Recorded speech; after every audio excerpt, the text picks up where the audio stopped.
Another day, another adventure. Snake stick, check. Dog, check. Hat, check. Gloves, gloves, check. Those have proved pretty useful recently. Teacher, check. All right, let's see what we find today. So we're gonna start with a panoramic view of my property. So there's my house, and there's the backyard. Down there we've got where we're building a garden. That's where we're gonna put a chicken coop pretty soon. There's a little table for relaxing and eating some snacks. There's more trees and a dog. And our property goes all the way down there to the creek in the back. And then also all the way over there to the side yard. That's where I have my fire pit, where I sit by myself and stare into the fire and think about life. And actually, I think about nothing, which is pretty awesome. Anyway, so this is the area we're working with here. And then over there, my parents live right next door, just so that I don't get into too much trouble. So that's their property. That's where the rocks and stuff are. So sometimes that's a cool place to go too. So we're gonna go all around here and see what we can find. And here we go. Got ourselves a gopher hole here. Don't think anybody's home though. That'd be interesting to see, wouldn't it? Alright. Moseying on along, there's a colony of Maricopa harvesters. We're gonna leave them alone because they're owie. Don't like them. I might come back and destroy them later because they're kind of a pain. Alright, moseying on along. This kind of looks like garbage here, doesn't it? Ugh. Well, it's a work in progress. But eventually, we'll have a nice little garden, growing tomatoes and peppers and whatever else my wife decides we're going to plant. With some chickens, chicken coop around here. And should be pretty lovely. But nothing's there for right now. Yes. With our snake stick, we're gonna flip over some boards and see what's living under them. Nothing. Oh, a bluebird. You don't see those very often. Not to be mistaken with the blue jay, which are larger and louder and more annoying-er.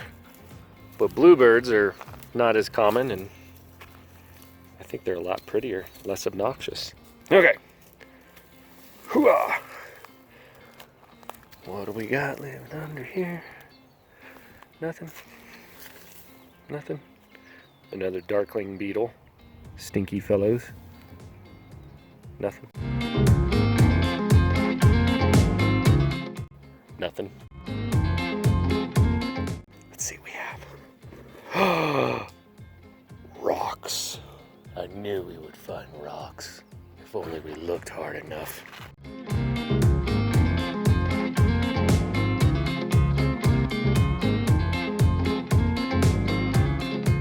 Oh, here's somebody's trash that ended up in my yard. Looks like an old shoe. Well, that's weird. Alright, I'm going to set this here and throw that away later. Hold on. What? It's like a jar lid. Oh, cool story about this property. There's a lot of junk lying around, and interestingly enough, it's not my junk. It's actually been here for, hey!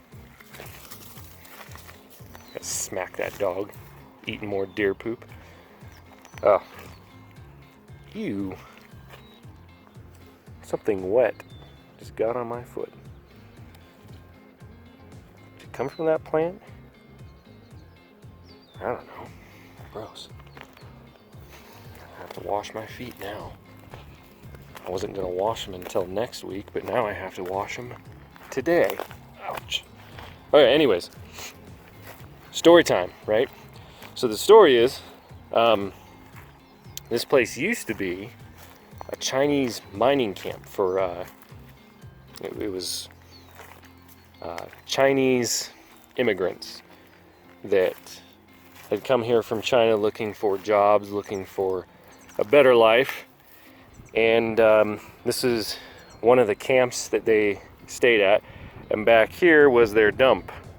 So all these old cans are from canned foods that, you know, they had opened and eaten the food and then just tossed it on the ground. And once again, this is like over 100 years ago that this happened. And so a bunch of this stuff is usually buried underground, but after all the rains and stuff that we've been having, it tends to kind of wash up towards the surface. And then we have all this junk all over our backyard. It's almost like we grow junk. It rains and junk pops out of the ground. So I mean, it's kind of cool because it's history, but it's also kind of a pain because we just have garbage that just appears out of nowhere. It's kind of annoying. Just come out here every so often and clean it all up, and then next time it rains, we get more. Aha! Here's an ancient artifact. This has got to be very old. A Mother's Circus Animal Cookies bag. Yeah, just kidding. This is from my kids, so I'm gonna have to go yell at them for that, for littering. Another beautiful morning at Castle Goldsmith. I've got a few little visitors over here. 4 reptiles actually. So we've got these 3 ornate tree lizards hanging out. 1, 2, 3. And then down here, oh, he's moving. He's on the move. We have what's called a terrestrial garter snake. Oh. Okay. He was trying to escape, so I had to go make him not escape. Trying to get some good lighting here. I was just about to work out. I got my boxing gloves and all that stuff, and then I spotted this little treasure. So here's the terrestrial garter snake. Very common snake in Arizona and in our area in Prescott. And so these guys, they're called a terrestrial garter snake. Oh, hush, Facebook. Called a terrestrial garter snake because a lot of garter snakes spend a great deal of their time in the water. And these guys spend probably the most amount of time on land of any of the species. They're not venomous. Well, actually, they are kind of venomous, but their fangs are in the rear of their mouth. Hey, get back here. The fangs are in the rears of their mouth, and their venom is not dangerous to humans. So if they bite you, they won't bite you with the fangs because they would have to like cram your finger or whatever in their mouth. They usually use those fangs to try and kill their prey when they're munching on it, like frogs and fish and stuff like that. So if one does bite you, it's not gonna, probably won't even hurt. In fact, this guy bit me when I grabbed him. Didn't even hurt. It's not gonna be dangerous. So, you know, you've no reason to be afraid of these guys. Ah, no. But yeah, they spend a lot of their time in water. They like to eat fish and amphibians like frogs and salamanders. They'll eat other snakes that are small enough to fit in their mouths. They'll eat lizards. In fact, he might have been trying to snack on those lizards that I showed you earlier. And well, let's see what else. Sometimes when you catch these guys, they have, all snakes have these musk glands at the base of their tails, and they secrete this gross, milky white, goopy stuff kind of out of their butt, and it smells really, really bad. It's very disgusting, and that's just used to try and get predators to drop them. So if a predator grabs them, they'll whip them in the face with their tail and spray that gross musk stuff, and it makes you cough and gag and all kinds of stuff. It's really, really gross. I don't think he musked me when I grabbed him, but I'm still gonna wash my hands really well, because if he did, that smell is very hard to get rid of. Super gross. Anyway, pretty cool snakes. Pretty common, very harmless. As you can see, he's not too concerned with me holding him. If you do catch them, please wash your hands very, very well afterwards, because gross, you know. I'm gonna let him go so he can maybe go catch a lizard or something like that and go on with his life. Adios. Now Mac found one. Good for you, Mac. So that's a terrestrial garter snake once again. Might even be the same one we found in the previous video. But he's coming to hang out in my parents' pond that I built back when I was a teenager. And he's probably hoping to find some fish or tadpole or something like that. But we're kind of in his way. So, sorry dude or dudette, I don't really know. But here's an example of how a snake stick works. Like this, and this, and then he gets away. Yeah, it's actually made for bigger, heavier bodied snakes like rattlesnakes and stuff like that. So it doesn't work too well against those skinny garter snakes. By the way, garter, the name is pronounced garter, not gardener or garden snake. So this guy is a plateau fence lizard. Of course he would run away. So the fence lizards are very similar to the tree lizards, there he is, that I showed you in the last video, episode 2. But these guys get a little bit bigger, a lot bigger actually. They're kind of a heavier bodied lizard, and they've actually been known to eat some vegetation, leaves and stuff like that, as well as bugs. I'm gonna try and catch this guy, but they're pretty fast, so we'll see how it goes. Forgive me if I'm not quick enough. Okay, mission success. But he dropped his tail as I grabbed him. But there is a plateau fence lizard. You can tell the difference between them and the tree lizards. They have these 2 stripes down their back, just like that. Plus, like I said, they're bigger and fatter. Here's his, oh, there's another one right there, clinging onto the wall. It's another fence lizard. Let's see, right there is his tail, still squirming around.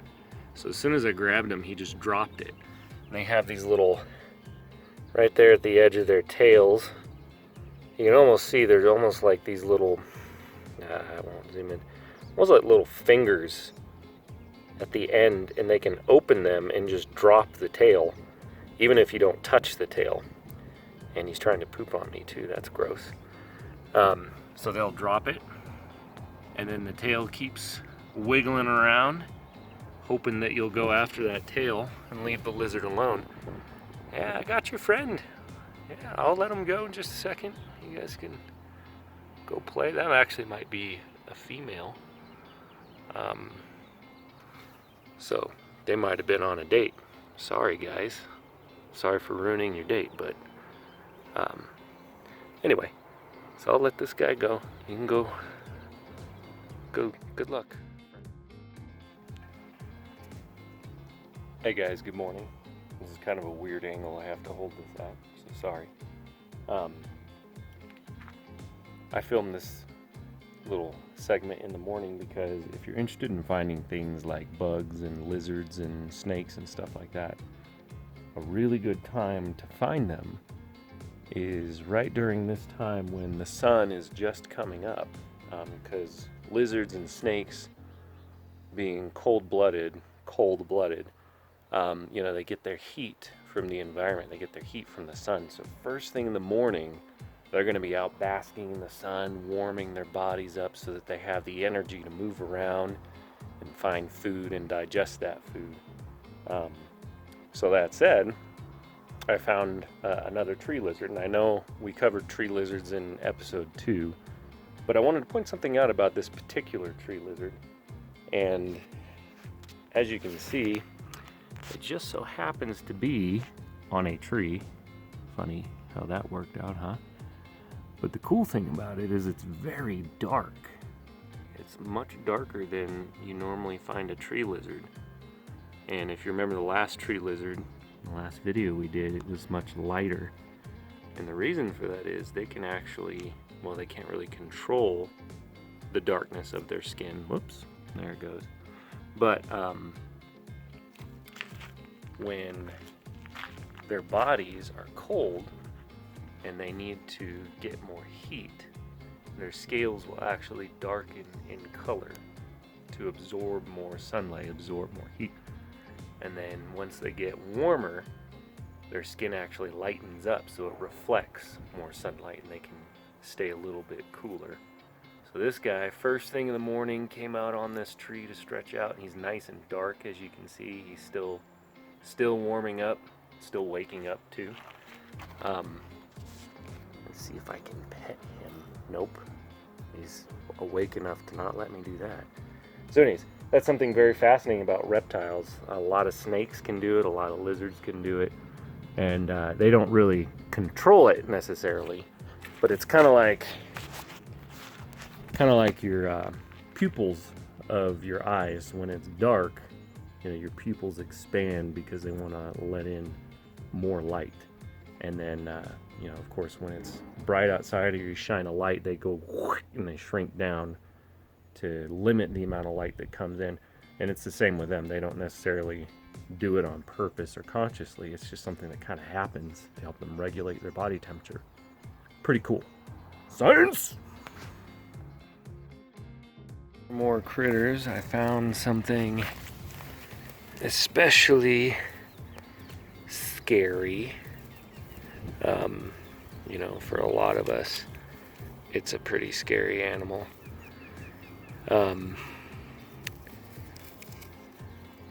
Let's see if I can get her out here. I gotta be careful with this one because it is actually slightly dangerous, and you'll see why pretty soon.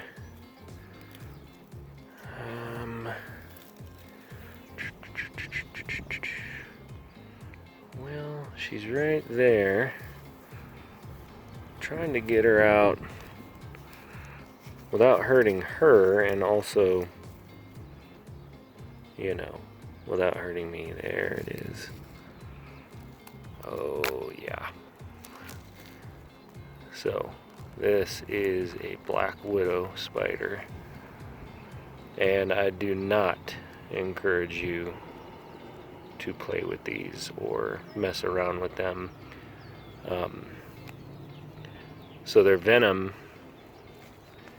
is typically not deadly to a healthy person, but I have been bitten by them before, and it hurts a lot, and it can cause a lot of discomfort. I'm trying to get her out so you can get a better look here. So if you do get bitten, oh nope, there she goes, down in that hole. And I don't think I'm gonna be able to get her out now. Oh, maybe. Oh, look at there. Shoot. So it can cause a lot of pain in the abdomen, the stomach, some fever, nausea, make you sick to your stomach, and like I said, just a whole lot of pain and discomfort. It's very unpleasant.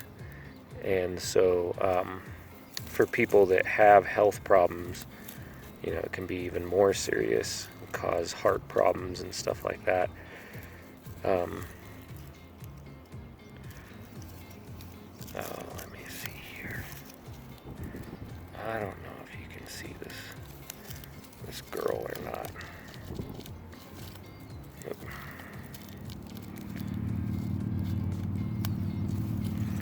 Oh, come on.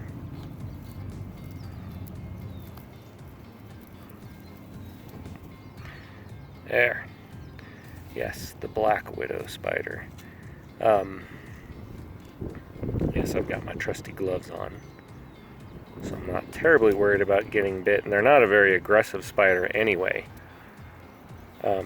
Very reluctant to bite, but I've probably done enough to convince her that she needs to bite me, trying to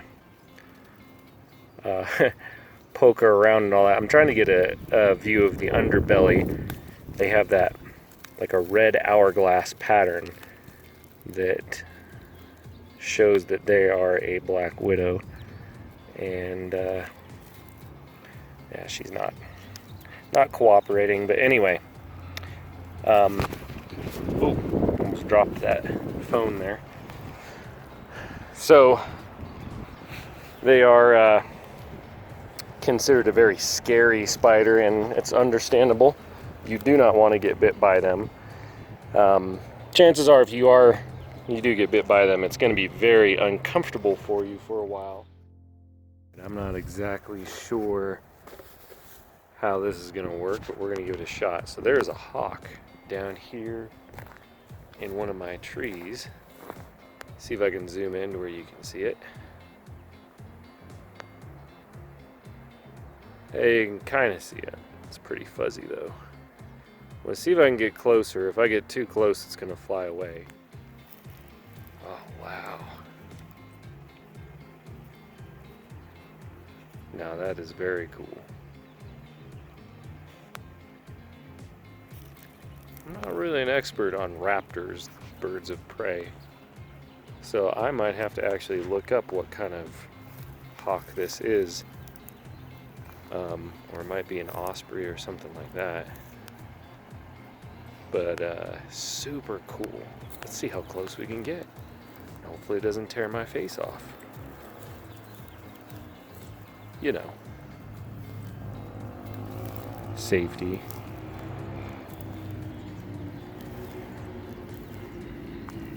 Didn't look too worried. Good eye, mate.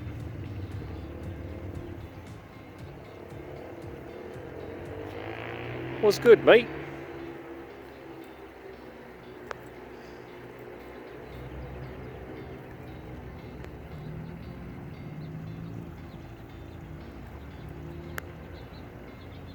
That is really cool. Okay, let's get a little closer maybe. See how close we can get before he flies away. It'd be cool to see it. Oh, there it goes. Ah. That was cool. That's a first. I don't think I've ever seen one in my backyard before. Fairly rare. It's a duck in the creek behind my house. I think he's sleeping. Yeah. He looks like he's sleeping. I'm gonna go say hi to him. Oops, I got my glove. Let's go say hi to this duck.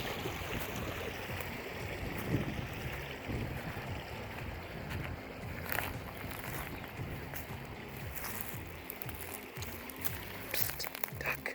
Hi. What you doing, bro? Okay, I understand. Just keep swimming. Adios. I actually filmed this next clip about a year ago, I would say. But to be fair, it was filmed in my backyard, so it still fits with the theme. But basically what we have here is what's called a Sonoran mountain king snake. What do you think, bud? Yeah, you show him who's boss. I typically find several of these snakes around my yard every year, but curiously enough, only during the months of April and October, which is kind of strange, but they're my favorite species of Arizona snake. They're just beautiful looking, and they have a couple things going on with those color patterns. So the first one is something we call mimicry. So the color patterns are meant to mimic another species of snake called the coral snake, and those are a venomous, pretty potently venomous snake in Arizona. And so the color pattern is meant to warn predators, hey, I'm venomous, even though they're really not. Just so that they're more likely to be left alone and not bothered. And then the other thing that both coral snakes and these guys have is what we call posematic coloration, which is basically colors that are in high contrast with one another that just serve as kind of a visual warning to predators for a very similar reason, just a warning. Don't touch me, leave me alone, I'm dangerous. But once again, in this case, it's a mimicry and a posematic coloration, because he's not actually dangerous. They're not venomous at all, even though they can bite, as you are about to see. Oh, geez. Oh, geez. Oh, geez. So as you can tell, they can be pretty defensive. They will bite if they feel like they need to. Although they don't have any venom at all. They do have these tiny little needle-like sharp teeth which are capable of drawing blood and pinching your skin a little bit, but it's really not that bad. But one way, an important distinction to make between them and the coral snake, is the order of the colors on this snake. So on a coral snake in Arizona, you'll see red touching white, and in this snake you'll see that the white actually touches the black bands. So there's a famous old saying, red touches yellow, kill a fellow, red touches black, friend of Jack, or something like that.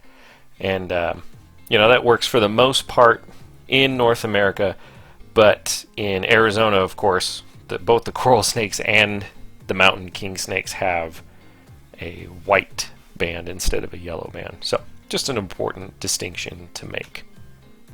So anyways, that's the Sonoran mountain king snake, my favorite species of Arizona snake, and quite a good looking little critter, if I do say so myself. Hey guys, thanks again for tuning in to episode 3 of Backyard Adventures. I hope you get to go on your own backyard adventure. And if you do, please make sure that you have an adult or someone to go with you to help keep you safe.